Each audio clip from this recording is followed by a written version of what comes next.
unaware she had just inherited $20 billion after her secret billionaire father died. She faced the ultimate betrayal.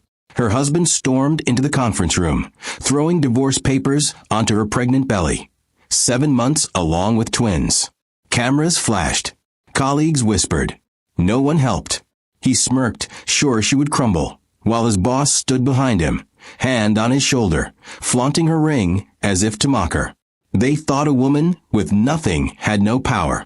But while they celebrated their cruelty, unseen forces were already moving. Phone calls were made. Documents were signed. A dead man's plan came alive. 3 weeks later, she entered the lawyer's office, still carrying his children. What awaited inside would make the man who humiliated her in public tremble. Karma, armed with $20 billion and infinite patience, was about to teach him the cost of underestimating her. Before we jump into the story, do me a favor. Hit subscribe right now. It takes 1 second and helps more women find these stories. Then comment where you're watching from and what time it is. New York at 2 a.m.? Australia at noon? I read every comment. Let me know you're here. Now let's dive into this incredible story. Lillian Hawthorne had learned to survive by staying invisible.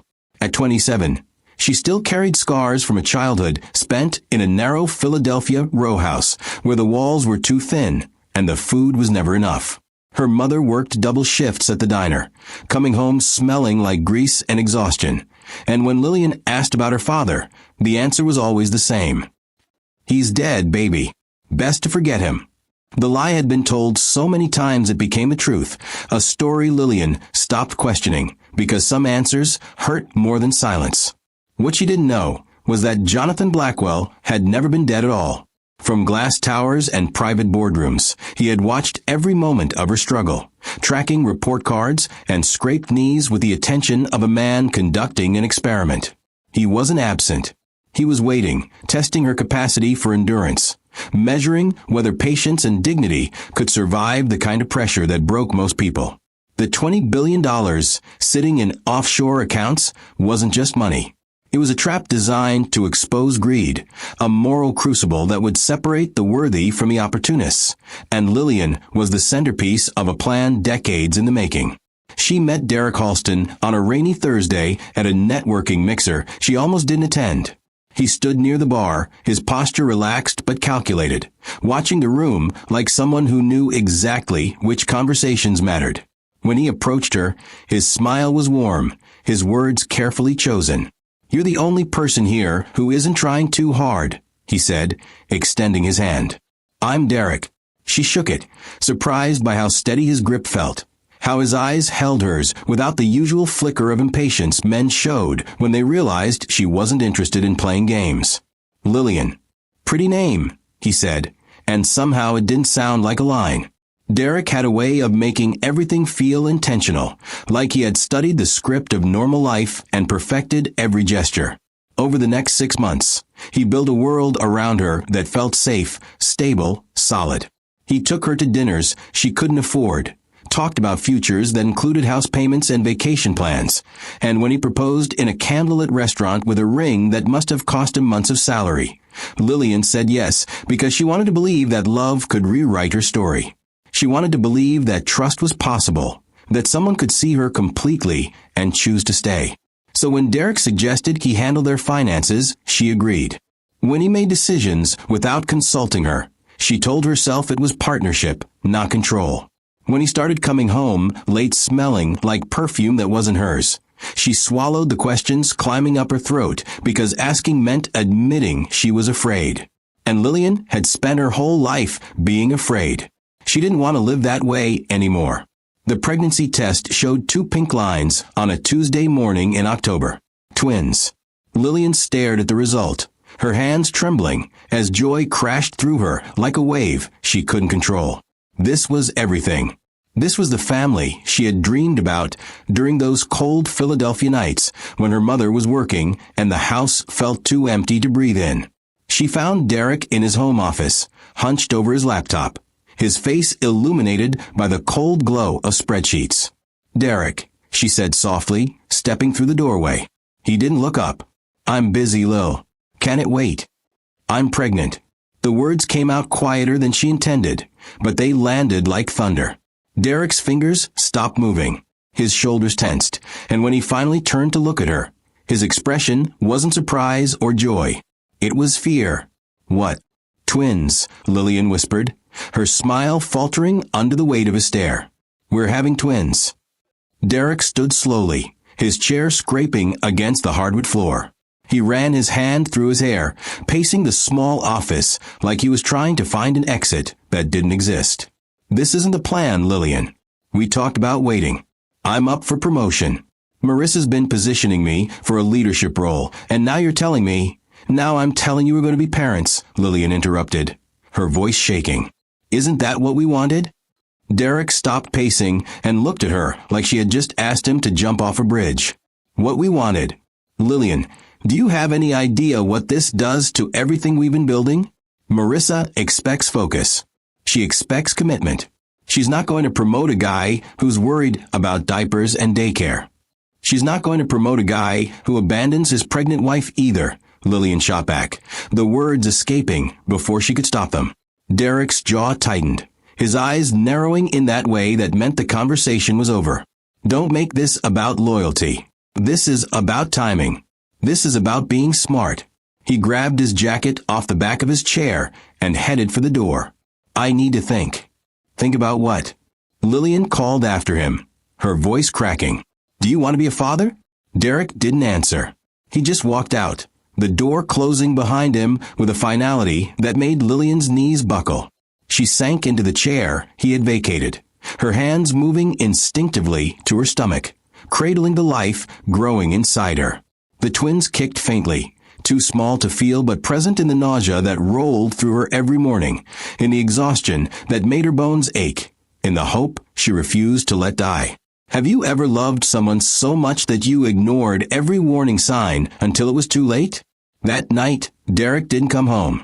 Lillian called his phone 6 times, each call going straight to voicemail. She texted him, her messages growing more frantic as the hours stretched into early morning. "Where are you? Please come home. We need to talk." At 3 a.m., her phone finally buzzed. One message. 5 words. "Staying at Marissa's. Don't wait up." Lillian stared at the screen until her vision blurred, the meaning behind those words sinking in like poison. Marissa Whitman wasn't just Derek's boss. She was the woman who had been circling him for months, making comments about his potential, touching his arm during meetings, laughing too loud at jokes that weren't funny. Lillian had noticed, but she had told herself. It was professional, that she was being paranoid, that Derek loved her too much to betray her. Now she realized how stupid that sounded. Derek didn't love her. He loved what she represented. Stability, someone who wouldn't challenge him, someone who would stay quiet while he climbed. And now that she was pregnant, now that she needed him to choose her over ambition, he was choosing Marissa instead. The weeks that followed were a masterclass in subtle cruelty. Derek came home occasionally, always late, always distant, always smelling like decisions made in rooms Lillian wasn't invited into. He stopped asking how she felt, stopped touching her except in ways that felt mechanical, obligatory. When she tried to talk about baby names or nursery colors, he changed the subject or claimed he had work to do. Constance, Derek's mother, started calling more often, her voice dripping with concern that felt more like interrogation. "Lillian, sweetheart, Derek mentioned you've been emotional lately. Are you taking care of yourself?" "I'm fine, Constance," Lillian replied, gripping the phone so hard her knuckles turned white. "Pregnancy is just overwhelming, I know," Constance interrupted smoothly. "But you have to remember, Derek has responsibilities. He's building a career. You wouldn't want to be the reason he fails, would you?" The accusation was wrapped in kindness, delivered with a smile Lillian could hear through the phone. It was a warning disguised as advice, a reminder that her role was to support, not burden, to shrink herself small enough that Derek's ambition could expand without obstacles. Lillian had heard variations of this her entire life. Stay quiet. Don't make waves. Survive by being invisible. But this time, survival felt like drowning. Then came the morning that shattered everything. Derek told her to meet him at Marissa's office, claiming he wanted to introduce her to his colleagues, maybe share the good news about the pregnancy. Lillian dressed carefully, her hands smoothing over the blouse that barely concealed her growing belly. She wanted to look put together, wanted Derek's co-workers to see that she was strong, capable, worthy of the life they were building. When she walked into the conference room, she knew immediately that something was wrong. The air felt charged, heavy with anticipation. Marissa sat at the head of the table, her posture perfect, her expression unreadable. Constance stood near the window, her arms crossed, her eyes cold. Derek was surrounded by colleagues, their phones out, cameras angled toward the door, where Lillian stood frozen. "Lillian," Derek said, his voice calm, rehearsed. "Thanks for coming." He gestured to a chair, but Lillian didn't move. Her instincts screamed at her to run, but her legs wouldn't cooperate. Derek reached into his briefcase and pulled out a stack of papers, placing them on the table with the casual ease of someone ordering lunch. "I think it's time we talked about our future," he said. "Or rather, the fact that we don't have one together anymore."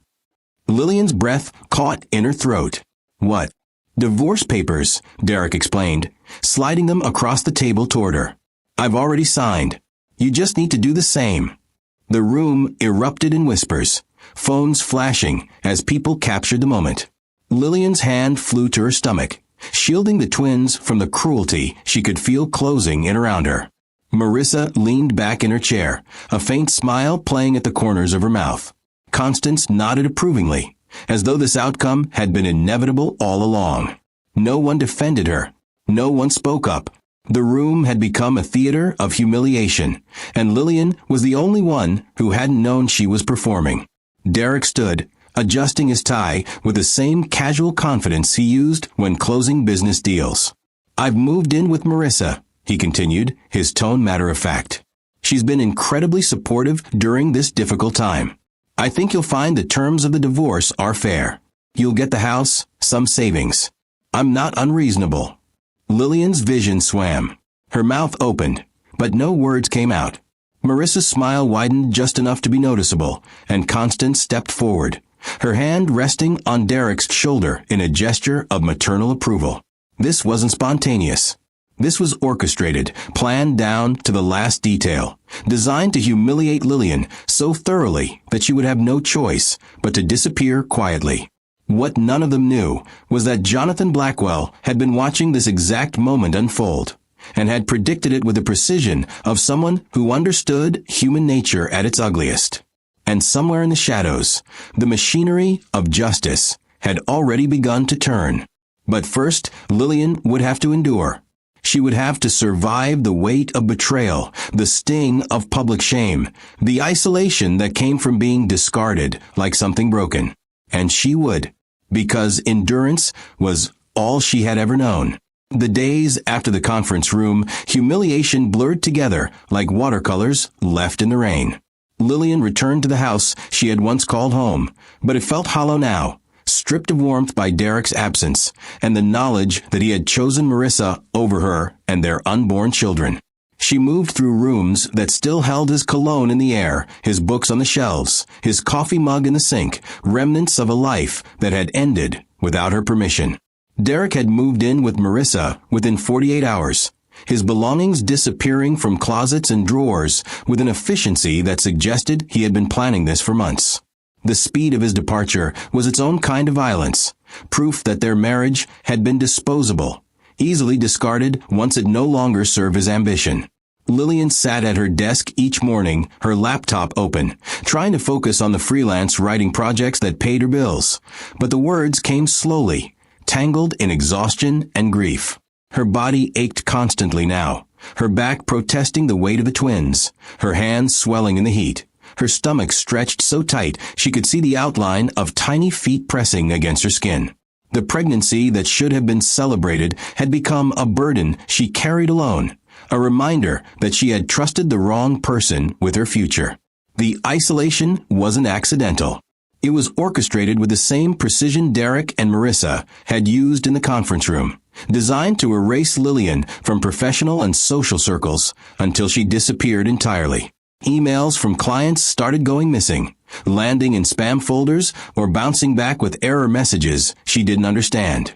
Project deadlines were suddenly moved up without notice, leaving her scrambling to complete work that had been perfectly scheduled days before. When she called to clarify, the responses were clipped distant, as though she had done something wrong, but no one wanted to explain what. "Lillian, we're going in a different direction," one editor told her over the phone, his voice flat and rehearsed. "It's nothing personal, just business. Can you tell me what changed?" Lillian asked, trying to keep the desperation out of her voice. "I've been working with you for 2 years. My last 3 articles performed really well." "Like I said, it's not personal," he repeated, and she could hear someone else in the background, a woman's voice offering guidance he couldn't refuse. "We'll reach out if anything comes up in the future." The line went dead before Lillian could respond. She stared at her phone, the weight of rejection settling into her chest like concrete. This wasn't a coincidence. Someone was making calls, sending emails, quietly dismantling the professional network she had spent years building. And she knew exactly who that someone was. Marissa Whitman didn't need to yell or threaten. Her power operated through whispers, through carefully placed phone calls and strategic mentions in meetings, where Lillian's name came up as unreliable, distracted, too emotional to handle deadlines. Derek had access to all of Lillian's contacts, had sat beside her during late-night work sessions, and had memorized the names of editors and clients she depended on. Now he was weaponizing that knowledge, feeding information to Marissa, who used it with surgical precision to cut Lillian off from income, stability, and the independence she needed to survive. The cruel brilliance of it was that Lillian couldn't prove anything. There were no direct confrontations, no explicit threats, just a slow erosion of opportunity that left her scrambling for work that used to come easily. She started applying for jobs she was overqualified for, desperate to replace the income disappearing from her bank account. But every application seemed to vanish into silence. When she finally received a rejection letter from a position she knew she was perfect for, the language was vague but damning. "We decided to move forward with candidates whose circumstances allow for more flexibility and focus." Circumstances. The word was code, a polite way of saying pregnant women were liabilities, distractions, problems that employers avoided when more convenient options existed. Lillian crumpled the letter in her fist, her vision blurring with tears she refused to let fall. She couldn't afford to break down. The twins needed her strong, needed her functioning, needed her to survive no matter how many doors slammed in her face. Constance called every few days, her voice dripping with concern that felt more like surveillance than care. "Lillian, sweetheart, how are you managing? Derek mentioned you've been having trouble finding work." Of course, Derek had mentioned it. He was probably feeding his mother updates like intelligence reports, keeping her informed of every setback, every struggle, every moment Lillian came close to breaking. "I'm fine, Constance," Lillian lied, gripping the phone tighter. "Just adjusting to some changes." "Changes," Constance repeated, her tone suggesting she didn't believe a word. "You know, Derek is very worried about you. He thinks you might not be taking proper care of yourself. The stress can't be good for the babies." The implication was clear. If anything happened to the twins, it would be Lillian's fault, not Derek's, not the result of abandonment and calculated cruelty, but a failure of Lillian's ability to handle pressure. It was gaslighting wrapped in maternal concern, designed to make her question her own perceptions, to internalize blame for circumstances she hadn't created. "The babies are fine," Lillian said through gritted teeth. "I'm seeing my doctor regularly. Everything is on track." "That's good to hear," Constance murmured, though her voice carried doubt. "But you must understand, Derek has his own life now. Marissa has been wonderful for him, really helping him reach his potential. You wouldn't want to burden him with unnecessary drama, would you?" Unnecessary drama. As though pregnancy, betrayal, and financial sabotage were inconveniences Lillian had invented for attention. "I'm not trying to burden anyone," Lillian said quietly, exhaustion seeping into every word. "I just want to take care of my children." "Of course you do," Constance replied smoothly. "And I'm sure you'll do your best. But remember, Derek has responsibilities beyond personal feelings. He's building something important with Marissa. It would be a shame if complications arose that might affect his career. The threat was subtle, but unmistakable. Stay quiet, stay invisible, don't make waves, or there would be consequences Lillian couldn't predict, but could easily imagine. The micro-humiliations followed her everywhere, small cruelties that accumulated into crushing weight. At the grocery store, she ran into one of Derek's colleagues, a man who had smiled at her during office parties and complimented her insights during casual conversations. When he saw her now, heavily pregnant and alone, his expression shifted to something between pity and discomfort. "Lillian," he said awkwardly, his eyes darting away. "How are you?" "I'm okay," she replied, trying to sound normal, trying to pretend her world hadn't shattered. "Just picking up some things." He nodded, his cart already angling away from her, as though proximity to her failure might be contagious. "Well, take care of yourself," he said quickly, moving past her toward the checkout without waiting for a response. She stood in the cereal aisle, her hand resting on her belly, feeling the twins' kick as though reminding her that she wasn't truly alone. But the loneliness was overwhelming, the kind that pressed against your ribs and made breathing feel like work. At the bank, a teller who had always been friendly now processed her transactions with mechanical efficiency, her smile gone, her eyes avoiding contact. Lillian wondered what she had heard, what version of the story had reached her, how Derek and Marissa had framed the narrative to make Lillian the villain instead of the victim. The community she thought she belonged to had turned its back with stunning speed, everyone choosing sides before Lillian even knew a war had been declared. Her body became a physical record of the emotional toll. Her back ached constantly from hours spent hunched over her laptop, desperately trying to finish projects before deadlines that kept shifting.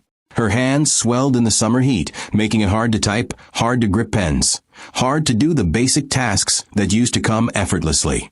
Sleep was impossible, her mind racing through worst-case scenarios, calculating how long her savings would last, how she would afford diapers and formula and childcare when the twins arrived. She lay awake at night, staring at the ceiling, feeling the babies move inside her, and wondered how she would survive this alone. The pregnancy should have been joyful, should have been filled with excitement and preparation, but instead it was shadowed by fear, by the constant awareness that she was running out of time and options. Every doctor's appointment was a reminder of how much everything cost, how quickly medical bills accumulated, how inadequate her insurance was for twins who would need more care, more attention, more resources than she had.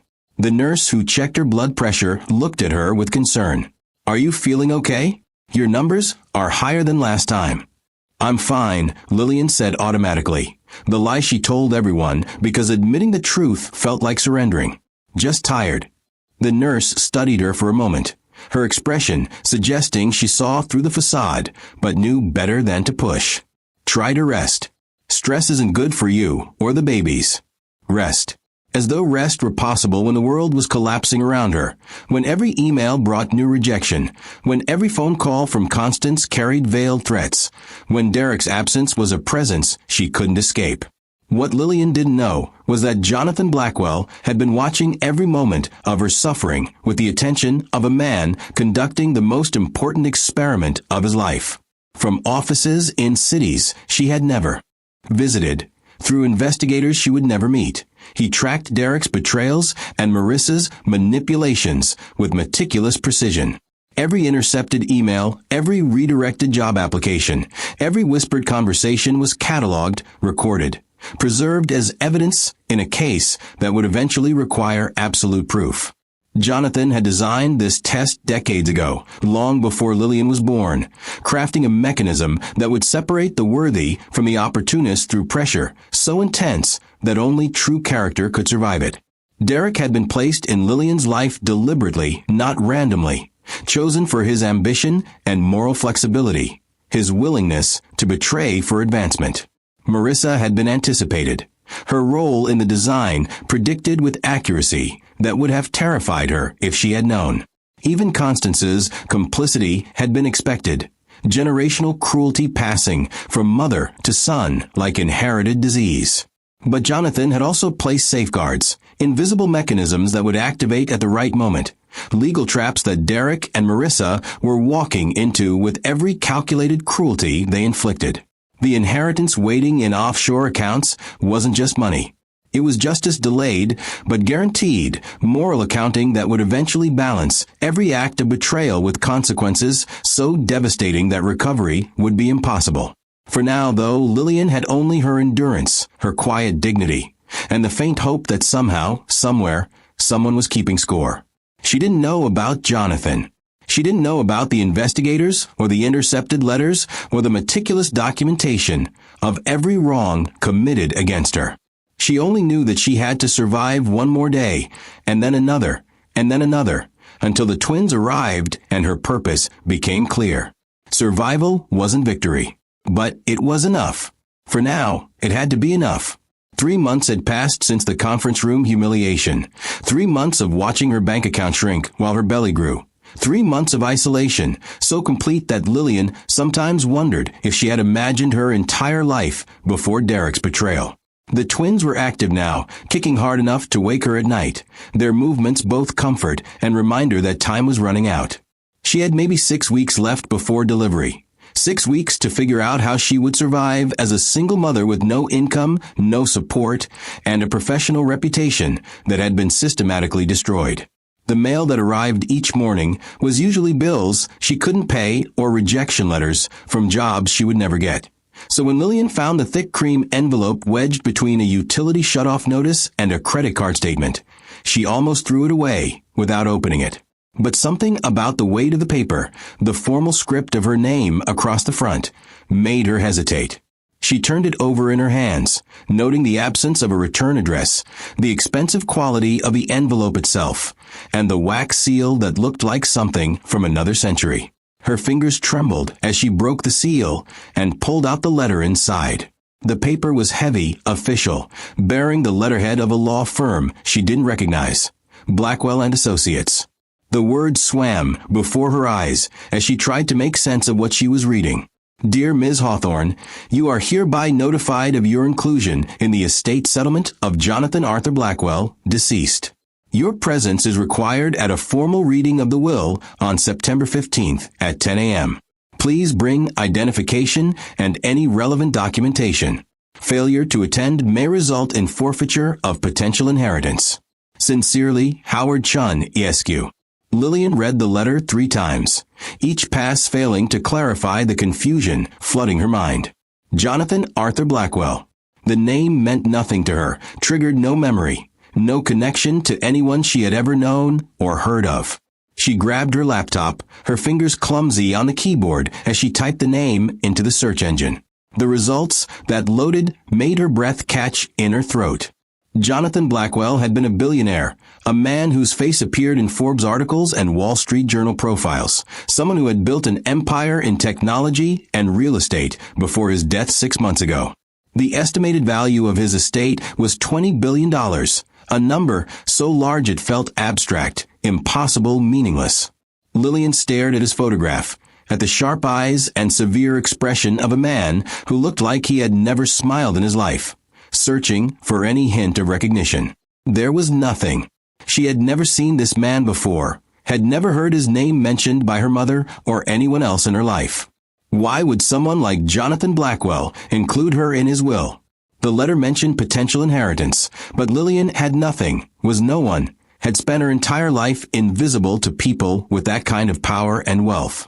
The twins kicked hard, as though sensing her agitation, and she pressed her hand against her belly, trying to slow her racing heart. I don't understand, she whispered to the empty room, to the babies who couldn't answer, to the ghost of a man she had never met. What does this mean? She called the law firm listed on the letterhead, her hands shaking so badly she had to dial twice before getting the number right. A receptionist answered on the 3rd ring, her voice professional and detached. Blackwell and Associates. How may I direct your call? I received a letter, Lillian said, her voice coming out smaller than she intended. About a will reading for Jonathan Blackwell. I think there might be a mistake. I don't know who that is. There was a pause, the sound of typing in the background.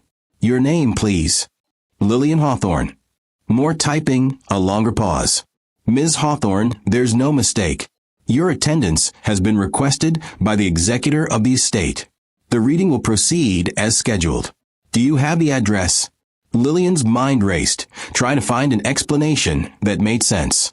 But I don't know Jonathan Blackwell. I've never met him. Why would he include me in his will?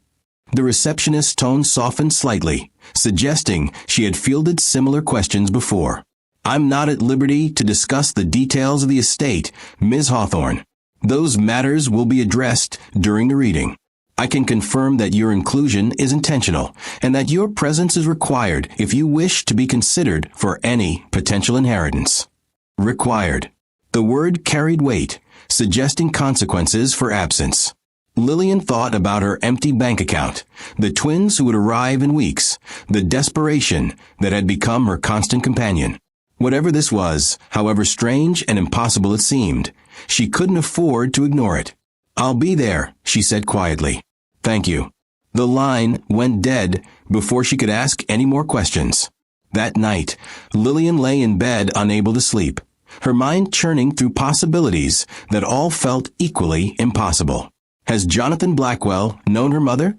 Was there some connection from her childhood she had forgotten or never been told about?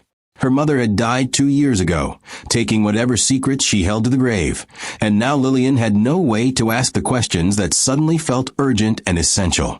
She thought about calling Derek, about telling him what had happened, but the impulse died quickly. Derek had made his choice, had moved in with Marissa, had rebuilt his life without room for Lillian or their children. Whatever this reading revealed, it was hers alone to navigate. The twins shifted inside her, their movements gentler now, as though they too were settling in for the long night ahead. Lillian placed both hands on her belly, feeling the warmth of life growing despite everything that had tried to break her. Whatever happens, she whispered into the darkness, we're going to be okay. I promise.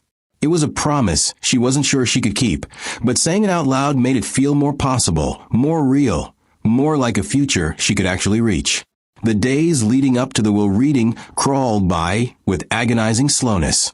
Lillian found herself obsessively researching Jonathan Blackwell, reading every article, watching every interview she could find online, searching for any hint of connection between his life and hers. He had built his fortune in tech startups during the dot-com boom, then diversified into real estate, pharmaceuticals, and venture capital. He had never married, had no known children, and had been described by colleagues as brilliant but cold, someone who valued results over relationships. One article mentioned his philanthropy, foundations set up to support education and healthcare, but even his charity seemed calculated, strategic, designed for maximum impact, rather than emotional connection. Nothing in his history suggested why he would leave anything to Lillian, why her name would appear in documents alongside business partners and corporate entities that operated in worlds she had never accessed. The mystery gnawed at her, kept her awake at night, distracted her during the few freelance projects she still managed to secure. She tried to prepare herself for disappointment, for the possibility that this was all a mistake, a clerical error that would be corrected during a reading, leaving her exactly where she had started, broke, abandoned, and running out of time. But a small part of her, the part that had survived childhood poverty and Derek's betrayal, dared to hope that maybe, just maybe, something was about to change. September 15th arrived with cloudless skies and temperatures that hinted at the autumn to come. Lillian dressed carefully in the one maternity dress she owned that still looked professional. Dark blue, with a simple cut that couldn't hide her pregnancy, but at least made her look put together. She studied herself in the mirror, noting the exhaustion in her eyes, the way her face had thinned even as her belly had grown, the visible toll of months spent surviving on hope and stubbornness. The law office was downtown, in a building that screamed old money and established power, marble floors, and with paneling that made Lillian feel small and out of place. She checked in with the receptionist who had answered her call, showing identification and signing forms she barely read, her mind too focused on what waited beyond the heavy wooden doors at the end of the hallway. "They're ready for you, Ms. Hawthorne," the receptionist said, gesturing toward the conference room. "Third door on your right." Lillian walked slowly, her hand resting on her belly, the twins kicking as though sensing the importance of this moment. She pushed open the door and stepped inside, expecting a room full of strangers, lawyers, and business associates who would look at her with confusion and ask why she was there. What she found instead made her blood run cold. Derek sat at the conference table, Marissa beside him. Both of them dressed like they were attending a board meeting rather than a will reading. Constance stood near the window, her posture perfect, her expression unreadable. They all turned to look at Lillian as she entered, and the shock on Derek's face was almost worth the months of suffering she had endured. "Lillian," Derek said, standing halfway out of his chair. "What are you doing here?" Before she could answer, a man in his 60s wearing an expensive suit stepped forward, extending his hand. "Ms. Hawthorne, I'm Howard Chun, executor of Jonathan Blackwell's estate. Thank you for coming. Please have a seat. We have quite a bit to discuss." Lillian's eyes moved from Derek to Marissa to Constance, seeing the confusion and calculation already working behind their expressions. Whatever was about to happen, they hadn't expected her here. They hadn't known she was connected to this. And that, more than anything else, told Lillian that the game was about to change in ways none of them could predict. Lillian stood frozen in the doorway, her hand still gripping the handle, as though it were the only thing keeping her upright. The conference room stretched before her like a courtroom, all dark wood and leather chairs arranged around a massive table that could seat 20 people, but currently held only the 4 who had destroyed her life. Derek's shock was visible, his mouth opening and closing without sound, while Marissa's eyes narrowed with the sharp calculation of someone trying to solve a puzzle she hadn't known existed. Constance remained by the window, her posture rigid, her face betraying nothing except the faint tightening around her mouth that suggested displeasure at Lillian's presence. Howard Chun gestured toward an empty chair positioned directly across from Derek, a placement that felt deliberate, designed to force them to face each other across the polished surface. "Ms. Hawthorne, please sit. We're waiting on one more party, and then we can begin." Lillian moved toward the chair, each step measured and careful, her pregnancy making her movements slower, but somehow more commanding. She could feel their eyes tracking her, could sense the questions building behind Derek's confusion and Marissa's controlled expression.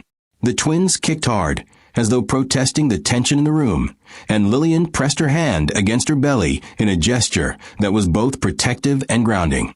She sat down slowly, the chair creaking slightly under her weight, and met Derek's stare without flinching. "Lillian," Derek said again, his voice lower now, edged with something between concern and accusation. "What are you doing here? How do you know Jonathan Blackwell?" The question hung in the air, unanswered, because Lillian had no answer to give. She didn't know Jonathan Blackwell, had never heard his name before the letter arrived, had spent the past week researching a ghost who seemed to have no connection to her life whatsoever. But saying that out loud felt like weakness, like admitting she was as confused as they were, and Lillian had learned that showing confusion to people like Derek and Marissa was the same as handing them ammunition. "I was invited," Lillian said simply, her voice steady despite the fear coiling in her stomach. "Same as you, apparently." Marissa leaned forward slightly, her perfectly manicured fingers steepled on the table in front of her. "That's impossible. Jonathan Blackwell's estate is worth billions. He was one of the most influential investors in the country. There's no reason he would include someone like you in his will. Someone like you." The dismissal was casual but cutting, designed to remind Lillian of her place, of the vast distance between her poverty and their power.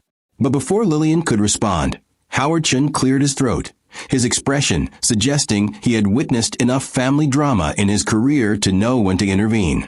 "Ms. Whitman, I would ask that you refrain from speculation until the reading is complete.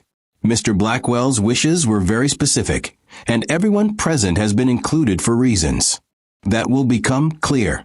Constance moved away from the window, her heels clicking against the hardwood floor as she approached the table.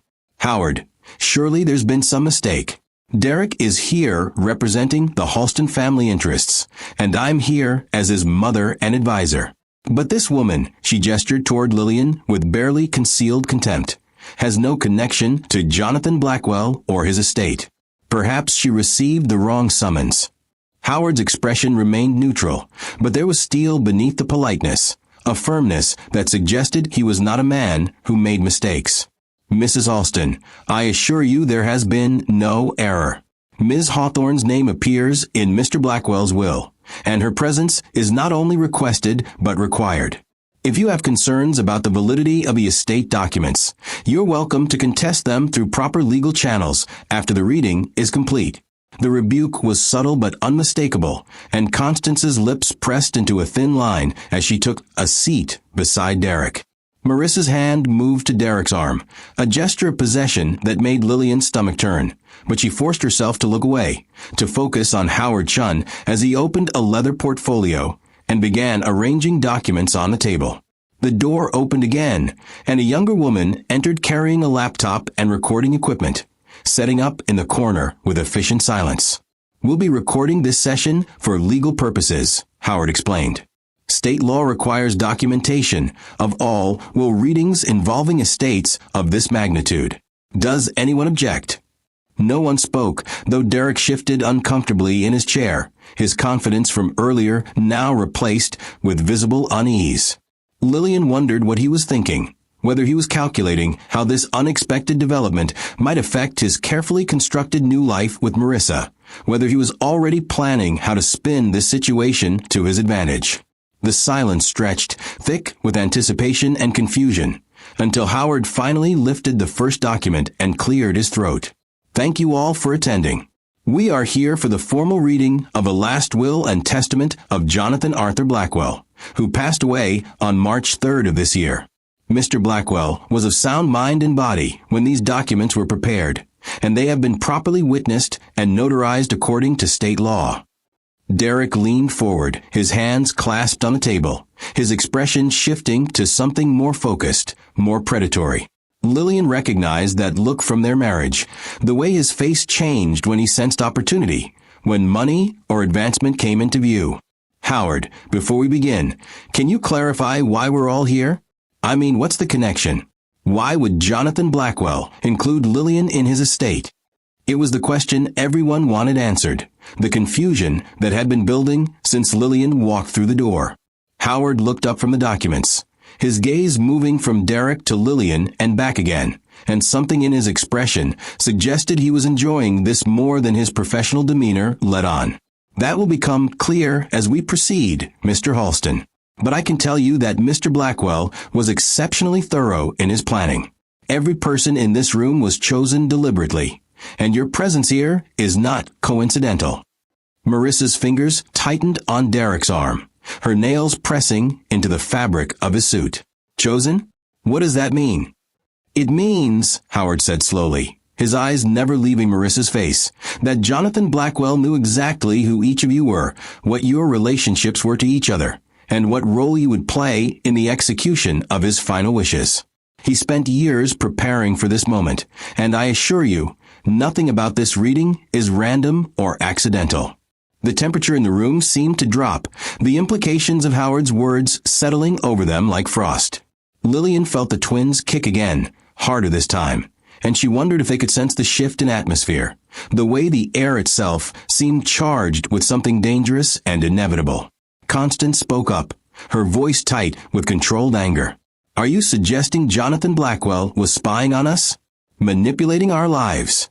Howard's expression didn't change, but there was a glimmer of something in his eyes that might have been satisfaction. I'm suggesting that Mr. Blackwell was a man who believed in testing character, in observing how people behaved when they thought no one was watching, and in ensuring that his legacy went to those who deserved it rather than those who simply wanted it. Derek stood abruptly, his chair scraping against the floor. This is insane. I never met Jonathan Blackwell. I have no idea who he was or why he would be watching me or anyone else in this room. Sit down, Mr. Halston, Howard said, his voice sharp enough to cut through Derek's agitation. If you leave now, you forfeit any claim to the estate. I suggest you hear what Mr. Blackwell has to say before making decisions you'll regret. Derek hesitated, his body tense with the urge to walk out, but Marissa's hand on his arm pulled him back down. She leaned close, whispering something Lillian couldn't hear, and Derek's expression shifted from anger to calculation. He was staying, but only because Marissa had convinced him that whatever was about to be revealed might still work in their favor. Lillian sat quietly, her hands folded over her belly, watching the scene unfold with the strange detachment of someone observing a play they hadn't auditioned for. She had walked into this room expecting answers, expecting clarity about why a billionaire she had never met would include her in his will. Instead, she had found Derek and Marissa and Constance, the three people who had systematically destroyed her life, and now they were all trapped together in a room where the rules were about to change in ways none of them understood. Howard picked up another document, this one sealed in an envelope bearing Jonathan Blackwell's signature across the seal. Before we proceed to the distribution of assets, Mr. Blackwell requested that I read a personal letter he prepared for all parties present. This letter contains information he felt was essential for understanding the structure of his estate and the reasoning behind his decisions. He broke the seal carefully, unfolding several pages of handwritten text on heavy paper. The room held his breath, every eye fixed on Howard, as he began to read in a voice that seemed to carry Jonathan Blackwell's presence into space, as though the dead man himself were speaking from beyond the grave. To those gathered for this reading, I welcome you to the culmination of a design that has taken most of my adult life to perfect. You are here because I chose you, because I watched you, because I needed to understand what kind of people you truly are when stripped of pretense and faced with tests you didn't know you were taking. This estate, this wealth, this power you all covet, was never meant to be distributed randomly or according to the usual patterns of inheritance. It was meant to reward character, to punish cruelty, and to ensure that those who endure with dignity receive what they've earned, while those who manipulate and betray face consequences they cannot escape. Howard paused, looking up from the letter to gauge their reactions. Derek had gone pale, Marissa's composure had cracked just enough to reveal the fear beneath, and Constance sat frozen, her hands gripping the arms of her chair. Lillian felt nothing except the steady kick of the twins inside her, reminding her that whatever came next, she would endure it the same way she had endured everything else, quietly, with dignity, and with the knowledge that survival itself was a form of victory. Have you ever discovered that someone was watching your life unfold, measuring your choices when you thought you were invisible? Howard Chun continued reading from Jonathan Blackwell's letter, his voice measured and deliberate, each word landing in the conference room like a stone dropped into still water. I have spent decades studying human behavior, watching how people respond to power, to opportunity, to the temptation of wealth they haven't earned. I learned early in life that most people reveal their true character not in moments of triumph, but in how they treat those who cannot fight back, cannot defend themselves, cannot offer anything in return. This estate was designed as a test, a moral examination that would separate the worthy from the predators. And everyone in this room has been participating in that test, whether they knew it or not. Derek's hands gripped the edge of the table, his knuckles white against the dark wood. Marissa sat perfectly still, but a muscle in her jaw twitched, betraying the control she was fighting to maintain. Constance had closed her eyes, her breathing shallow and measured, as though trying to meditate away the reality unfolding around her. Lillian remained motionless, her hand resting on her belly where the twins kicked with increasing urgency, as though they too could sense the shift in the room's atmosphere, the way the air itself seemed to thicken with revelation. Howard set down the first page of the letter and picked up the second, his expression giving nothing away. Let me be specific about what I observed and why each of you is here. Derek Halston, you were placed in Lillian's life 3 years ago through what you believed was chance, a networking event that seemed random but was actually orchestrated by my team. You were chosen because your psychological profile suggested ambition without moral anchor, a willingness to sacrifice relationships for advancement, and a capacity for cruelty disguised as pragmatism. I wanted to see if you would choose loyalty or opportunity when the stakes were raised. You failed that test the moment Lillian told you she was pregnant. The words hung in the air like an accusation that couldn't be denied. Derek shot up from his chair, his face flushed with anger and disbelief. That's insane. You're telling me my entire relationship was some kind of sick experiment? That I was being watched and manipulated? Howard looked at him with the patience of someone who had anticipated this exact reaction. You were being observed, Mr. Halston, not manipulated. Every choice you made was your own. Mr. Blackwell simply created circumstances that would reveal whether you were capable of loyalty and integrity or whether you would abandon a pregnant woman for career advancement. You chose the latter. Please sit down. Derek remained standing, his chest heaving, but Marissa pulled him back into his chair with a grip that suggested she understood something he didn't yet, that resisting this process would only make things worse. Howard continued, his eyes moving to Marissa now. Ms. Whitman, you were also selected deliberately. Your pattern of recruiting ambitious men, cultivating their dependence on your approval, and discarding them when they no longer served your purposes has been documented for years. You saw Derek as an asset, someone malleable enough to control, but competent enough to be useful. When Lillian's pregnancy threatened your investment in him, you facilitated his betrayal, weaponizing your professional influence to isolate her financially and socially. You believed your power made you untouchable. Mr. Blackwell wanted to see if you were capable of empathy or restraint when given the opportunity to destroy someone weaker than yourself. You demonstrated neither. Marissa's composure finally cracked, her hands clenching into fists on the table. This is outrageous. You're accusing me of crimes based on hearsay and speculation. I've built my career on merit, on results, on manipulation, Howard interrupted, his voice cold. On identifying vulnerable people and exploiting their weaknesses.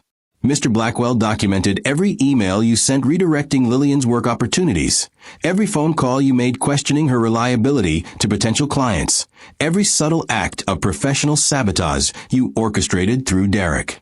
We have evidence, Ms. Whitman, more than enough to support civil litigation should you choose to contest any of this. The threat was clear, backed by the kind of resources that made even someone like Marissa pause. She sat back in her chair, her jaw tight, her eyes calculating odds that were rapidly shifting against her. Constance opened her eyes, her voice emerging sharp and defensive. And what about me? What crime am I supposedly guilty of? I'm a mother protecting her son's interests. That's not manipulation, that's family.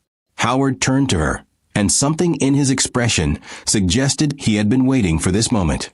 Mrs. Halston, you taught your son that women are disposable, that loyalty is weakness, and that cruelty is acceptable as long as it serves ambition. Every conversation you had with Lillian was designed to undermine her confidence, to make her feel responsible for Derek's betrayal, to gaslight her into believing she was the problem rather than the victim. You are complicit in your son's moral failure because you shaped the values that allowed him to justify abandoning a pregnant woman without remorse. Mr. Blackwell considered you the most dangerous person in this room because your cruelty operates under the guise of maternal concern, making it harder to identify and combat. Constance's face went white, her mouth opening and closing as she searched for words that wouldn't come. For the first time since Lillian had known her, Constance looked genuinely shaken, stripped of the composed authority she wielded like a weapon. The silence that followed was absolute, broken only by the faint hum of the recording equipment in the corner and the distant sound of traffic from the street below. Lillian sat perfectly still, her mind struggling to process what she was hearing. Jonathan Blackwell had orchestrated Derek's entrance into her life, had watched their relationship unfold like a scientist observing lab rats, had anticipated the betrayal and documented every cruelty that followed. The pregnancy, the abandonment, the public humiliation, the months of isolation and financial sabotage, all of it had been observed, recorded, preserved as evidence in a moral case that was only now coming to trial. Howard picked up a new set of documents, these ones bound in leather with gold embossing on the covers. Now, we come to the distribution of assets. Jonathan Blackwell's estate is valued at approximately $20 billion, including liquid assets, real estate holdings, corporate interests, and intellectual property. The distribution is as follows. He opened the first document, his finger tracing down the page as he read. To Derek Halston, I leave the sum of $1 to be paid in recognition that you participated in this test and failed completely. You demonstrated that your ambition exceeds your integrity, that you are willing to abandon responsibility when it becomes inconvenient, and that you lack the moral foundation necessary to be entrusted with wealth or power. Additionally, all professional partnerships and recommendations I facilitated for your career advancement are hereby revoked, and documentation of your behavior will be provided to relevant parties who may wish to reconsider your employment status. Derek's face went from pale to crimson, his hands slamming down on the table. You can't do this. This is defamation. It's documented fact, Howard said calmly. And it's entirely within Mr. Blackwell's rights to distribute his estate as he sees fit and to share truthful information about individuals he observed. If you believe any of the documentation is false, you're welcome to pursue legal action, though I should warn you that discovery in such a case would make all of Mr. Blackwell's evidence public record. The threat was effective. Derek slumped back in his chair, his face twisted with rage and humiliation, while Marissa stared straight ahead, her expression unreadable, but her posture rigid with barely contained fury. Howard continued, turning to the next page. To Marissa Whitman, I leave the sum of $1, paid for the same reasons as Mr. Halston. Your systematic destruction of Lillian Hawthorne's professional reputation, your manipulation of Derek Halston for personal gain, and your complete absence of empathy or moral consideration disqualify you from any meaningful inheritance. Additionally, documentation of your professional misconduct will be provided to your corporate board and relevant regulatory agencies. Marissa stood abruptly, her chair scraping against the floor. This is a witch hunt. You're destroying reputations based on one man's twisted obsession with playing God. I'm executing the wishes of my client, Howard replied, his voice never rising. If you wish to leave, Ms. Whitman, the door is open. But understand that leaving now constitutes acceptance of the terms as stated. Marissa remained standing for a long moment, her hands trembling with suppressed rage, before slowly sitting back down. She had no choice, and everyone in the room knew it. Walking away meant admitting defeat, meant losing even the slim possibility that something in this estate might still be salvaged. Howard turned to Constance, his expression softening slightly, though his words remained sharp. To Constance Halston, I leave the sum of $1, paid in recognition that your influence shaped your son's capacity for betrayal. You will receive no further mention in this will, and no claim you make against this estate will be considered valid. Constance said nothing, her face a mask of stone, but her hands shook in her lap, betraying the emotional earthquake happening beneath the surface. Then Howard turned to Lillian, and his expression changed completely, warming in a way that suggested genuine respect, perhaps even admiration. To Lillian Marie Hawthorne, biological daughter of Jonathan Arthur Blackwell, I leave the entirety of the remaining estate, including all liquid assets, real property, corporate holdings, voting rights, and controlling interests in all companies under the Blackwell portfolio. This inheritance is provided in recognition of your extraordinary patience, dignity, and moral integrity in circumstances designed to test whether you possess the character necessary to manage wealth responsibly and compassionately. The words took several seconds to penetrate Lillian's consciousness. Biological daughter. The phrase repeated in her mind like an echo she couldn't quite grasp. Jonathan Blackwell was her father. The man in the photographs, the billionaire she had never met, the ghost who had watched her entire life from the shadows. He was her father. The room spun, and Lillian gripped the arms of her chair, trying to anchor herself to something solid, while her entire understanding of her life restructured itself around this single revelation. Derek was on his feet again, his voice rising to a shout. That's impossible.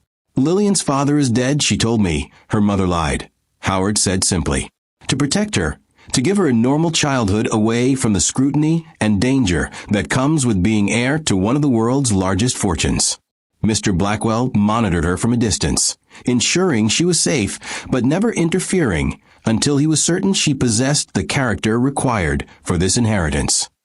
Marissa's laugh was bitter, sharp enough to cut. So all of this, everything we've been through, was just theater? A performance for a dead man's entertainment? It was a test, Howard corrected.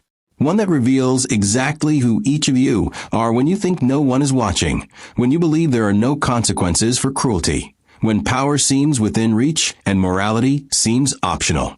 Mr. Blackwell believed that wealth without character is dangerous, that power without empathy is destructive, and that inheritance should be earned through demonstrated integrity rather than distributed by accident of birth or relationship.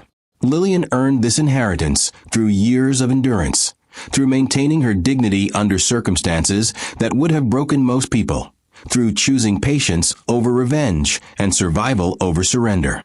Lillian's hand moved to her belly, feeling the twins kick with unusual force, as though they too were reacting to the enormity of what was being revealed. $20 billion. Controlling interests in companies she had never heard of. Power that extended into boardrooms and governments and industries that shaped the world. It was too much, too vast, too impossible to process in a room where the people who had destroyed her life sat watching with expressions that ranged from shock to fury to something that looked like fear. "I don't understand," Lillian whispered, her voice barely audible. "Why didn't he tell me? Why did he let me suffer?" Howard's expression softened further, genuine sympathy crossing his features.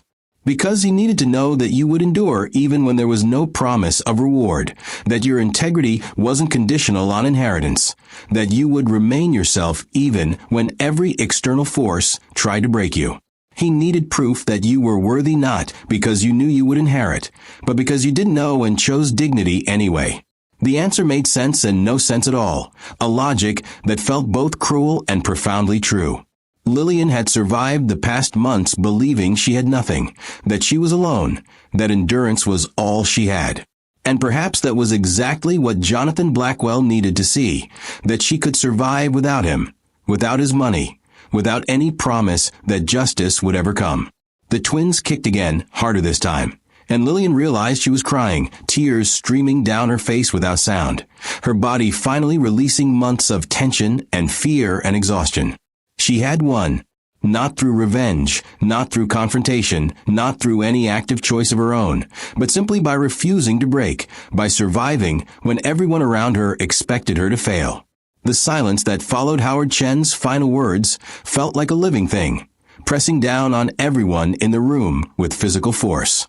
Lillian's hands trembled against her belly, the twins kicking with urgent persistence, as though they understood that their mother's entire world had just been rewritten in a single afternoon. She stared at the leather-bound documents on the table, at the gold embossing that spelled out her father's name, Jonathan Arthur Blackwell, A.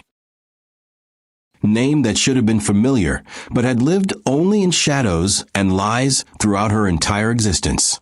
Derek remained frozen in his chair, his face cycling through expressions of disbelief, rage, and something that looked disturbingly like calculation, as though even now he was searching for an angle, a way to salvage something from the wreckage of his ambitions. Marissa sat with her spine rigid, her perfectly manicured hands pressed flat against the table, as though anchoring herself against a storm that threatened to sweep her away entirely. Constance had gone pale, her usual mask of composed judgment replaced by something raw and unprocessed, the realization that her influence over her son had been observed, documented, and judged insufficient playing across her features in real time. Howard gathered the papers with practiced efficiency, organizing them into neat stacks before addressing the room again. There are additional provisions that need to be discussed, specifically regarding the transition of corporate control and the legal mechanisms that will prevent any challenge to this distribution. His voice carried the weight of finality, each word carefully chosen to close doors rather than open them. Derek's chair scraped against the floor as he pushed back from a table, his voice hoarse with barely contained emotion. "This is insane. You can't just destroy someone's life because they made difficult choices during a complicated situation. Lillian and I had problems, real problems, long before the pregnancy. This narrative that I'm some kind of monster is ridiculous." Lillian's head snapped up at that, her eyes meeting Derek's for the first time since the reading began. "What problems, Derek?" The ones you invented to justify what you wanted to do anyway? Or the ones Marissa helped you create so you'd have an excuse to leave? The directness of her question seemed to surprise everyone, including herself. For months she had remained silent, had endured accusations and implications without defending herself, had let others construct narratives around her suffering. But something about learning that her father had been watching, that someone had seen the truth of what happened and validated her experience, had unlocked something inside her that refused to stay quiet anymore. Derek's mouth opened and closed, searching for words that wouldn't come. Marissa cut in smoothly, her professional composure reasserting itself even as her position crumbled. Lillian, I understand you're upset, but let's be realistic here. Derek came to me with concerns about the relationship long before you announced the pregnancy. He felt trapped, suffocated by your dependency. The timing was unfortunate, but his feelings were genuine. Lillian's laugh emerged bitter and sharp, surprising herself with its edge. My dependency? I work from home, paid my own bills, never asked him for anything except basic partnership. But you're right about one thing. The timing was unfortunate. Unfortunate that he showed his true character exactly when I needed him most. Unfortunate that you saw an opportunity to manipulate someone you thought was vulnerable. Unfortunate that both of you underestimated how much I was willing to endure. Howard intervened before Marissa could respond, his voice cutting through the tension with professional authority. This debate is irrelevant to the legal proceedings. Mr. Blackwell's will is incontestable under the law, supported by documentation that spans years of observation and verified by independent investigators. Your feelings about the fairness of his assessment don't alter the facts of his distribution. He turned to Lillian, his expression softening in a way that suggested genuine respect rather than professional courtesy. Ms. Hawthorne, there are several documents that require your signature to formalize the transfer of assets. These include corporate voting rights, real estate deeds, financial accounts, and legal instruments that will provide you with immediate access to resources. I can explain each one in detail, or we can schedule a private meeting if you'd prefer to process this information without an audience. Lillian's mind felt like it was moving through water, each thought requiring enormous effort to form and hold. She looked down at her hands, at the simple wedding ring she still wore despite everything, a habit she hadn't been able to break even after Derek moved out. Could you forgive someone who betrayed you if you discovered their betrayal was designed to test your character rather than destroy it? The question felt impossible to answer, circular in a way that made her head ache. I need to understand something, Lillian said quietly, her voice steady despite the chaos of her thoughts. My mother, she knew about Jonathan? She knew who he was, what he had, and she never told me. Howard nodded, pulling another document from his briefcase. Your mother signed a confidentiality agreement when you were born, accepting a substantial trust fund in exchange for raising you away from the Blackwell name and the scrutiny that came with it. Mr. Blackwell believed that growing up with wealth would corrupt your character, that you needed to experience genuine hardship to develop the empathy and resilience necessary to manage his estate responsibly. Your mother agreed to this arrangement, though the letters suggest she struggled with the decision. He handed Lillian a sealed envelope, her mother's handwriting visible on the front. She wrote this for you, to be delivered after the reading. Mr. Blackwell preserved it along with his own correspondence. Lillian took the envelope with shaking hands, tracing the familiar loops and curves of her mother's penmanship, remembering childhood evenings when those same hands had held her, had promised her that things would get better, that patience and dignity would always win against cruelty and chaos. Had her mother known even then that she was preparing her daughter for a test that wouldn't be revealed until she was gone? The thought felt both comforting and unbearably sad. The realization that her entire life had been shaped by decisions made before she could understand or consent to them. Constance stood abruptly, her voice sharp with defensive anger. So we're all just puppets in a dead man's morality play? He gets to judge us, to destroy our lives, because he had money and time and an obsession with playing God? This isn't justice. It's revenge dressed up in legal language. Howard's expression hardened, his patience clearly wearing thin. Mrs. Halston, your son chose to abandon his pregnant wife in a public setting designed to maximize her humiliation. That wasn't Jonathan Blackwell's decision. Ms. Whitman chose to systematically sabotage Lillian's professional relationships to isolate her financially. That wasn't Jonathan Blackwell's decision. You chose to gaslight a vulnerable woman into believing she deserved abandonment. Those were your choices, made freely, documented thoroughly, and judged accordingly. The only thing Mr. Blackwell did was ensure that those choices had consequences. The words landed like physical blows, stripping away the rationalizations and justifications that had allowed Derek, Marissa, and Constance to sleep at night despite what they'd done. Lillian watched them process this, watched the reality settle into their expressions like sediment sinking to the bottom of disturbed water, and felt something unexpected. Not satisfaction, not triumph, but a profound exhaustion that came from finally being seen, validated after months of being told her suffering was her own fault.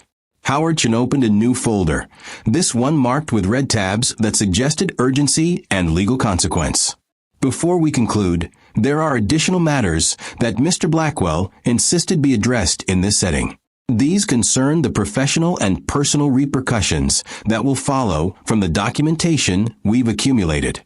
His tone had shifted from explanatory to executorial, the voice of someone delivering sentences rather than information.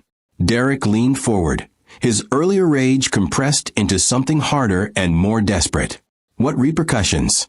You've already given us nothing, already destroyed whatever dignity we had left. What else could there possibly be? Howard's expression remained neutral, but something in his eyes suggested he'd been waiting for this question. Mr. Blackwell believed that moral failures of this magnitude shouldn't exist in isolation, that people who demonstrate such calculated cruelty in private will inevitably replicate those patterns in professional settings. To that end, he compiled comprehensive reports detailing your behavior during the past year, reports that will be distributed to relevant professional organizations, corporate boards, and regulatory agencies. The words hung in the air like a suspended execution, each syllable adding weight to the inevitable. Marissa's composure finally shattered completely, her voice rising with barely controlled panic. That's a professional assassination. You're talking about destroying careers based on private matters that have nothing to do with professional competence. Howard pulled out a thick document, its pages marked with highlighted sections and sticky notes. On the contrary, Ms. Whitman, the documentation shows a clear pattern of professional misconduct intertwined with personal manipulation. The emails you sent to Lillian's clients questioning her reliability, the phone calls you made to industry contacts suggesting she was unstable, the systematic redirection of opportunities that should have gone to her. These aren't private matters. They're deliberate acts of professional sabotage executed through your corporate position. He turned pages methodically, each one revealing another layer of calculated destruction. You used company resources to surveil her communications, company contacts to isolate her professionally, and company influence to ensure she couldn't secure alternative income. That's not a personal relationship drama, Ms. Whitman. That's actionable professional misconduct with documented evidence. Marissa's hands clenched into fists on the table, her carefully maintained facade crumbling to reveal something raw and frightened underneath. I was protecting my company's interests. Derek was a valuable employee, and I couldn't let personal complications compromise his productivity. Lillian's voice cut through the justification like a blade through silk. So you decided to compromise mine instead? To destroy my livelihood, because it was more convenient than expecting him to take responsibility for his choices. The directness surprised everyone again, including Lillian herself. But the words kept coming now that she'd started. Months of silence, breaking like a dam under too much pressure. You didn't protect anything, Marissa. You enabled cruelty because it served your interests. You turned institutional power into a personal weapon, and now you're shocked that someone documented what you did. Marissa stood abruptly, her chair scraping against the floor with a sound that made everyone flinch. You have no idea what it takes to build a career in this industry, what sacrifices are necessary, what compromises are required. You work from home writing freelance articles, while some of us were actually building something meaningful." The contempt in her voice was naked now, stripped of professional courtesy, and revealing the fundamental disdain that had motivated her actions all along. Howard's intervention was swift and cold. "Ms. Whitman, I strongly advise you to sit down and remain silent. Every word you speak in this room is being recorded and will be included in the documentation provided to your corporate board. Your current employment contract includes a morality clause that specifically addresses conduct unbecoming of executive leadership. I suspect your legal team will advise you that continued outbursts only strengthen the case against you." The threat worked. Marissa sank back into her chair, her face pale, the reality of her situation finally penetrating the armor of confidence she'd worn into the room. Howard turned his attention to Derek, his expression hardening further. "Mr. Halston, your situation is somewhat different, but equally serious. The attempts you made to access Lillian's medical records without authorization, the financial accounts you attempted to freeze using falsified documentation, and the communications you sent to her family members claiming she was mentally unstable. These actions constitute harassment, potential fraud, and violations of medical privacy laws." Derek's face went from pale to crimson in seconds. "I was concerned about her health, about the babies. I had a right to know what was happening." Howard's laugh was brief and utterly without humor. "You abandoned your pregnant wife in a public setting designed to humiliate her, moved in with another woman within days, and then claimed concern for her well-being when you tried to access confidential medical information? Mr. Halston, that's not a concern. That's continued harassment disguised as care, and multiple attorneys have reviewed these actions as potentially criminal depending on jurisdiction." Lillian felt the twins kick hard against her ribs, as though they too were reacting to the revelation of how far Derek had gone to maintain control even after leaving. She'd known about some of the financial manipulation, had dealt with frozen accounts and mysterious holds on her credit, but the medical records felt like a violation beyond what she'd imagined him capable of. "Why?" she asked, her voice barely above a whisper. "Why go that far? You'd already left. You'd already made your choice. What did you possibly gain from trying to destroy what little I had left?" Derek's expression shifted through several emotions before settling on something that looked disturbingly like self-pity. "Because you made me look bad, Lillian. You stayed dignified, stayed quiet, didn't fight back the way you were supposed to. People started asking questions, started wondering if maybe I was the problem instead of you. I needed to control the narrative, needed to show that you were unstable, that leaving was the only reasonable choice." The honesty was more damning than any lie could have been. The casual admission that he'd tried to destroy her sanity and reputation simply to protect his own image, revealing the depth of narcissism that had driven his actions. Constance spoke for the first time in minutes, her voice thin and defensive. "He's my son. I taught him to protect himself, to prioritize his own success. That's not cruelty. That's survival in a world that punishes weakness." Howard turned to her with an expression that suggested he'd been saving his harshest judgment for this moment. "Mrs. Halston, you taught your son that other people's suffering is irrelevant to his advancement, that women exist as resources to be used and discarded, that empathy is weakness rather than strength. That's not survival strategy. That's moral bankruptcy, passed down through generations. Mr. Blackwell considered you the most dangerous person in this room precisely because your cruelty operates under the guise of maternal love, making it almost impossible for your son to recognize the poison you fed him since childhood." The words hit Constance like physical blows, each one stripping away another layer of the righteous maternal authority she'd wielded throughout her adult life. Her mouth opened and closed soundlessly, searching for arguments that wouldn't come, for justifications that rang hollow even in her own mind. Can you inherit cruelty the same way you inherit eye color? Or is each generation responsible for breaking patterns they didn't choose to receive? Lillian watched the three of them process their exposure, Watch the carefully constructed narratives they'd used to justify their actions collapse under the weight of documentation and consequence. She felt no satisfaction in their suffering, no triumph in their humiliation, only a profound exhaustion that came from finally seeing the truth acknowledged publicly after months of being told a reality was imagined or exaggerated. Howard gathered the documents back into his briefcase with practiced efficiency. The reports will be distributed to relevant parties within 72 hours unless legal injunctions are filed, which I should warn you will only delay the inevitable and make the documentation part of public record through court filings. Mr. Blackwell believed strongly in transparency around patterns of abuse, particularly when those patterns occur in professional settings where others might be vulnerable to similar treatment. He turned to Lillian, his expression softening again into something approaching genuine warmth. Ms. Hawthorne, you'll need to schedule several meetings over the coming weeks to formalize various aspects of the inheritance. Corporate attorneys, financial advisors, and estate managers will need your input on multiple decisions. I can coordinate these meetings around your schedule, particularly given your pregnancy and the stress of today's revelations. Lillian nodded mutely, her hand still resting on her belly where the twins had finally settled into calmer movement.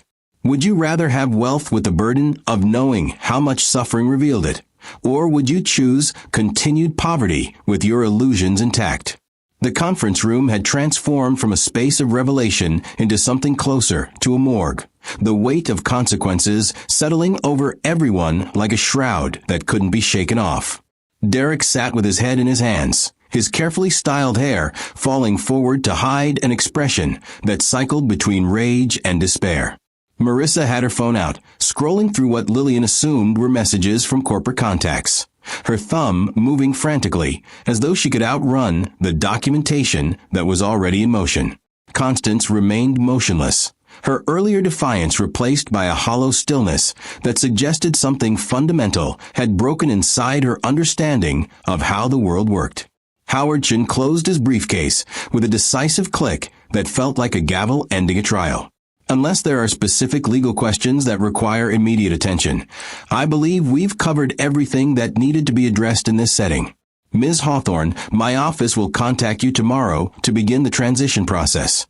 He stood, adjusting his suit jacket with a kind of practiced precision that suggested he'd delivered hundreds of these readings, though perhaps none quite as emotionally charged as this one.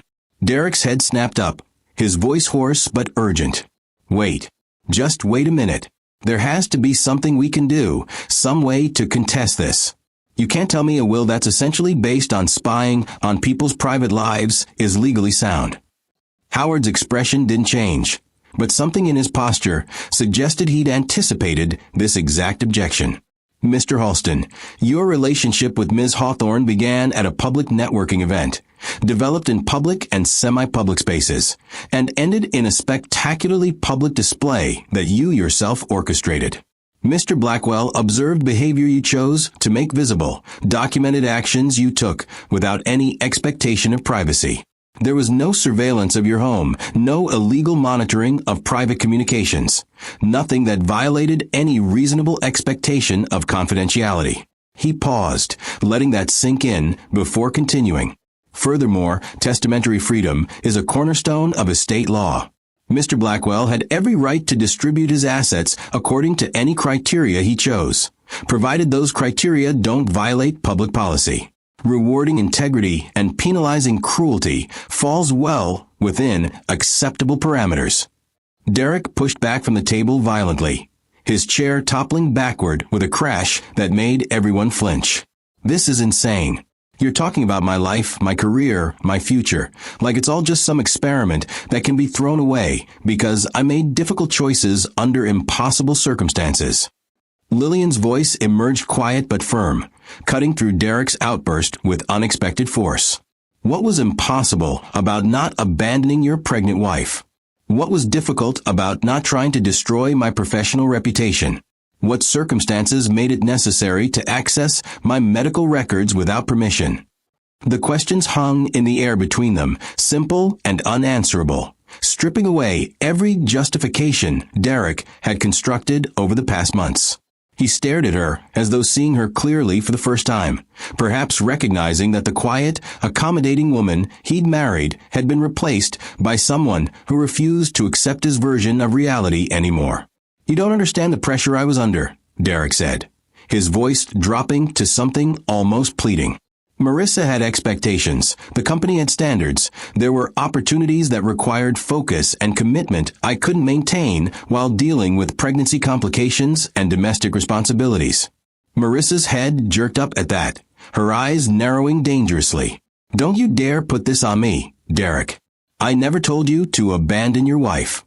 I never instructed you to sabotage her career. Those were your choices, your decisions, your moral failures." The unity between them fractured in real time, the alliance that had seemed so solid revealing itself as nothing more than mutual convenience that evaporated the moment consequences arrived. Derek turned on her with sudden viciousness. "You told me she was holding me back, that successful people make hard choices, that family obligations were anchors that drowned ambition. Every conversation we had reinforced that I needed to prioritize my career over personal complications. Don't act like you're innocent in this." Marissa stood slowly, her composure reassembling itself into something cold and dangerous. "I provided professional mentorship, Derek. If you interpreted that as permission to destroy your personal relationships, that's a reflection of your character, not my instructions. I've mentored dozens of people without any of them abandoning pregnant wives in conference rooms." The accusation in her voice was clear. Derek had been useful, but now he was a liability, and Marissa was already calculating how to distance herself from the wreckage of his reputation. Lillian watched this dissolution with something approaching clinical detachment, seeing clearly now how fragile their alliance had always been. How quickly people who bonded over cruelty turned on each other when external pressure mounted. Would you trust someone who helped you betray another person, or would you always wonder when they'd help someone betray you? Howard intervened before the argument could escalate further. "This internal conflict is irrelevant to the legal proceedings.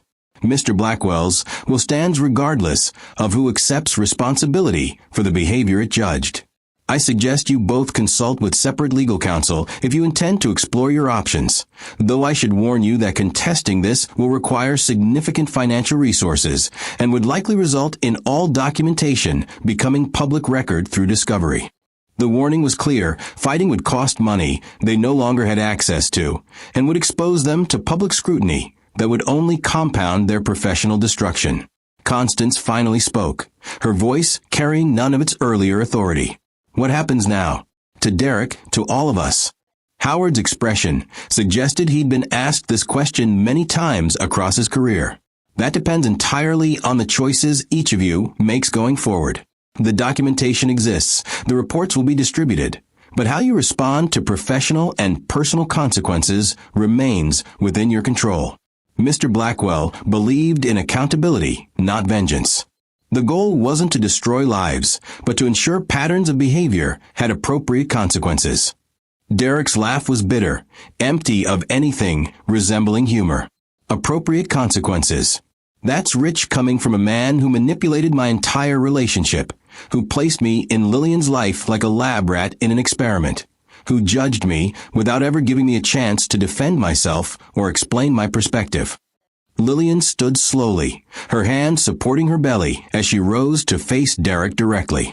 "You had months to explain your perspective, Derek. Months to show regret, to take responsibility, to demonstrate any recognition that what you did was wrong. Instead, you tried to gaslight me into believing I deserved abandonment, tried to destroy what little professional reputation I had left, tried to access my private medical information to maintain control even after leaving. Those weren't the actions of someone who deserved understanding.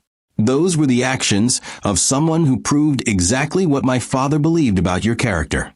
The word father still felt strange on her tongue, foreign and weighted with meaning she hadn't fully processed, but using it created a boundary between her past and her future that felt necessary and right.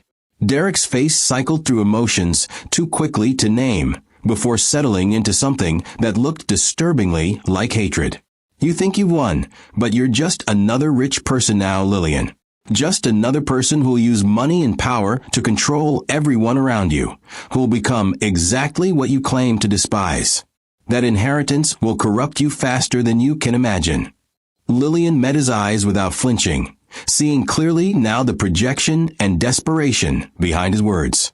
Maybe it will. Maybe wealth does corrupt everyone who touches it. But at least I'll have the chance to prove whether I can remain myself, whether I can use resources to help rather than harm. You never got that chance because you failed the test before it even really began. The words carried finality, a closing of doors that had been slowly shutting since the moment Derek handed her divorce papers in front of cameras and colleagues. Howard gathered the remaining documents, his movements indicating the meeting was concluding whether anyone was ready or not. Ms. Hawthorne, there's a private exit you can use to avoid any media that might have gathered outside. Mr. Halston, Ms. Whitman, Mrs. Halston, I suggest you consult with legal counsel before making any public statements about today's proceedings. Confidentiality agreements were signed by everyone in this room, and violations carry significant penalties. Marissa was already at the door, her phone pressed to her ear, her voice low and urgent as she began damage control that would likely prove futile, but was instinctive nonetheless. Constance followed more slowly, her movements mechanical, the proud bearing she'd carried into the room replaced by something diminished and uncertain. Derek remained seated, staring at the space where the inheritance documents had been, perhaps calculating exactly how much he'd lost, how completely his gambit had failed. Lillian walked toward the private exit Howard had indicated, each step feeling both heavy and liberating, the weight of months of suffering beginning to lift even as new burdens settled onto her shoulders. The twins kicked gently, reminding her that whatever happened next, she wasn't facing it alone, that the life she'd protected through all the humiliation and betrayal was still growing, still promising a future that extended beyond this room and its revelations. If you could choose between inherited wealth that came with the burden of knowing what suffering revealed it or earned wealth that came without that knowledge, which would you choose? The question followed her through the doorway, unanswerable but persistent, as the conference room door closed behind her with a soft click that sounded like an ending and a beginning happening simultaneously. 3 weeks after the will reading, Lillian stood in the living room of a penthouse she still couldn't quite believe belonged to her. Floor-to-ceiling windows offering a view of the city that had once felt impossibly distant and now spread out beneath her like a map she was learning to read. The apartment was furnished with a kind of understated luxury that whispered wealth rather than shouting it, soft fabrics, clean lines, spaces designed for living rather than display. She'd chosen it specifically because it felt nothing like the modest row house she'd grown up in or the sterile efficiency of the apartment she'd shared with Derek. Wanted something that represented not escape from her past, but integration of who she'd been with who she was becoming. The twins kicked with increasing vigor, their movements stronger now, more insistent, reminding her that time was moving forward whether she felt ready or not. Howard Chun had called earlier that morning to confirm the final transfers had been completed, that every account, every property, every corporate voting right was now officially under her control. The numbers still felt abstract, too large to process as reality. $20 billion reduced to digits on screens that could buy almost anything except the one thing she'd actually wanted, a partner who wouldn't abandon her when life became complicated. Her phone buzzed with another message from Marissa's assistant, the third this week, requesting a meeting to discuss potential collaboration opportunities that everyone understood were actually pleas for mercy disguised as business proposals. Lillian had ignored the first two messages, uncertain how to respond to overtures from someone who'd spent months systematically destroying her professional reputation. The third message was more direct, dropping the pretense of business and simply asking for a conversation, woman to woman, about what happened and what might still be salvaged. She set the phone down without responding, not out of cruelty, but because she genuinely didn't know what she wanted from Marissa: apology, explanation, accountability, or simply distance that would allow both of them to move forward without the weight of their shared history. Can you forgive someone who destroyed you if their destruction led directly to your salvation? Or does the method always taint the outcome? The question had no easy answer, and Lillian was learning that wealth didn't provide clarity about moral complexity, only resources to avoid having to resolve it immediately. The envelope from her mother sat on the coffee table where she'd placed it 3 weeks ago, still sealed, still waiting. She'd carried it from the conference room to her hotel room to this penthouse without finding the courage to open it, uncertain whether she wanted to read her mother's justification for lying about her father's existence, for raising her in poverty while billions sat waiting in trust accounts. Part of her understood the logic, that growing up with wealth would have corrupted her, would have prevented her from developing the resilience and empathy that had ultimately proven her worthy of inheritance. But another part, smaller and angrier, resented the manipulation, the decades of deception, the way her entire life had been structured around a test she didn't know she was taking. She picked up the envelope now, her fingers tracing her mother's handwriting, wondering if opening it would provide closure or simply add more questions to the growing list of things she'd never fully understand. The twins kicked hard against her ribs, as though urging her forward, as though they understood that some answers could only be found by stepping through doors that felt dangerous to open. The seal broke easily, the paper inside crisp and carefully folded, her mother's voice emerging through carefully formed words that must have taken days to compose. My dearest Lillian, if you're reading this, then you know the truth about your father and the inheritance he prepared for you. I imagine you're angry, confused, perhaps feeling betrayed by the lies I told throughout your childhood. I wish I could explain in person, could hold you while you processed what I kept hidden. But Jonathan insisted this letter be delivered only after his death and after you'd proven yourself worthy of his legacy. He believed, and I eventually agreed, that you needed to develop strength through genuine hardship rather than simulated challenge. We watched you grow into someone kind despite reasons to become bitter, someone patient despite provocations toward anger, someone who maintained dignity when the world offered you every justification for rage. That person wouldn't have existed if you'd grown up knowing about the money, knowing that rescue was always waiting just beyond reach. I hope you can forgive me for choosing your character over your comfort, for believing that who you became mattered more than what you experienced along the way.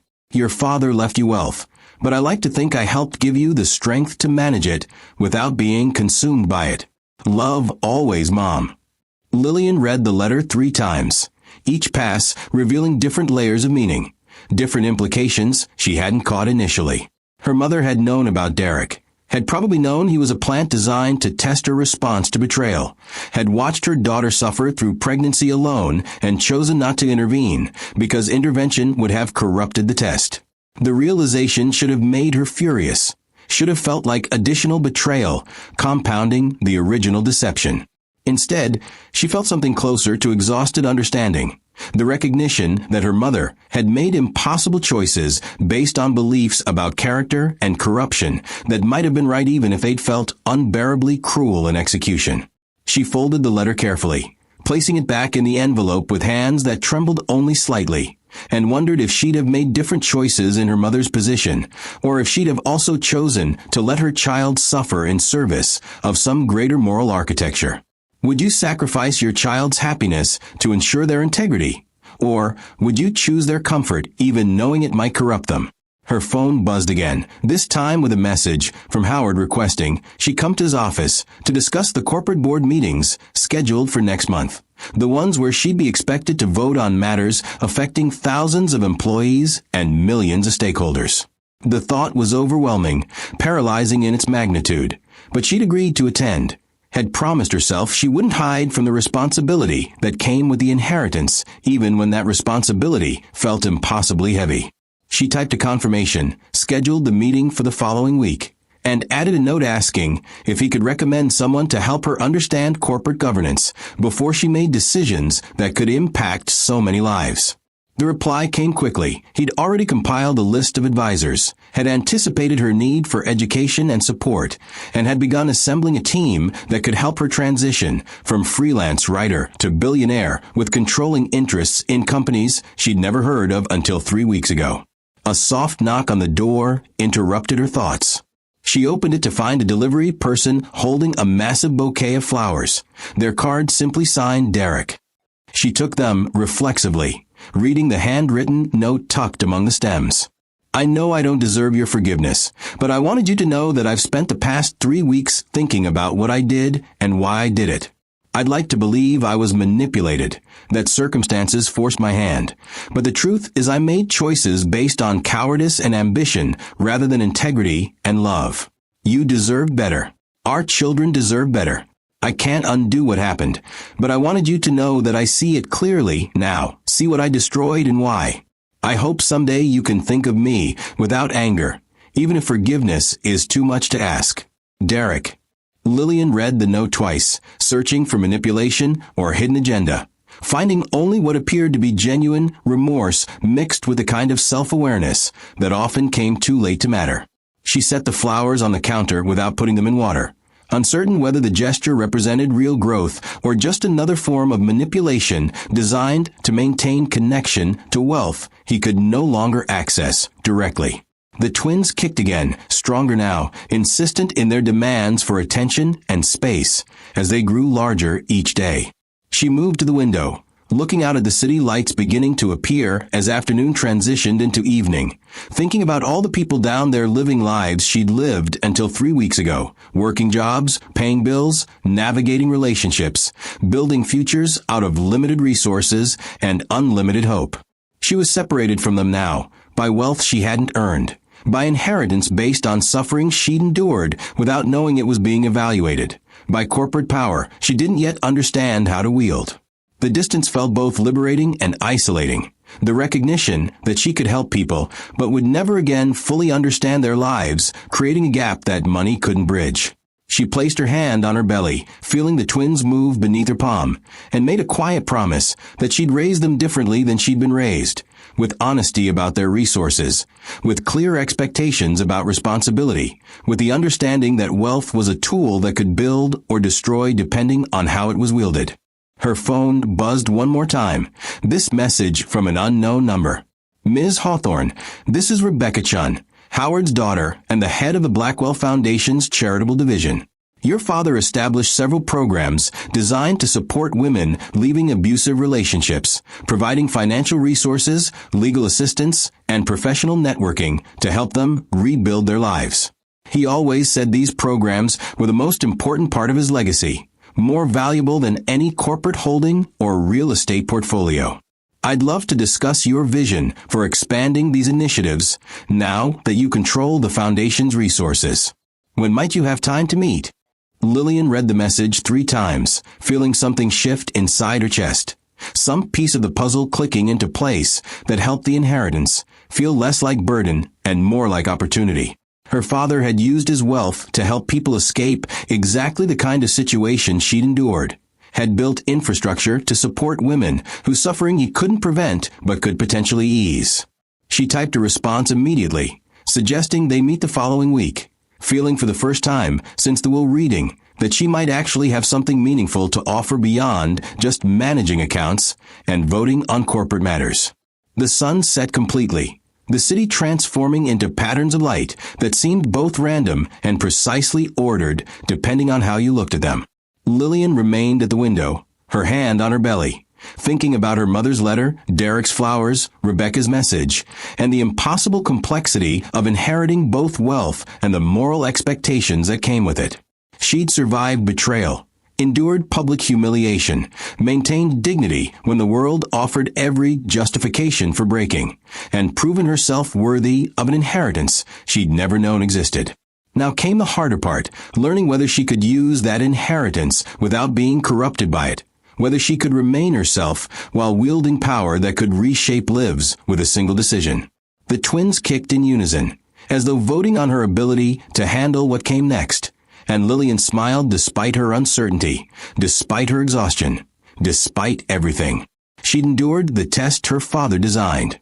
Now she'd design her own test, her own measure of worth, her own definition of what it meant to be worthy of wealth beyond imagining. If you inherited billions, but learned that inheritance came from observing your suffering without intervention, Would you embrace the wealth or reject on principle? The question would follow her for years, but tonight, standing in a penthouse that felt simultaneously like home and foreign territory, she chose to embrace it, not because the answer was clear, but because her children deserved a mother who faced complexity rather than hiding from it, who built futures rather than dwelling on past suffering, who proved that dignity in hardship could transform into purpose in prosperity. Thanks for watching. Glad you enjoyed the story.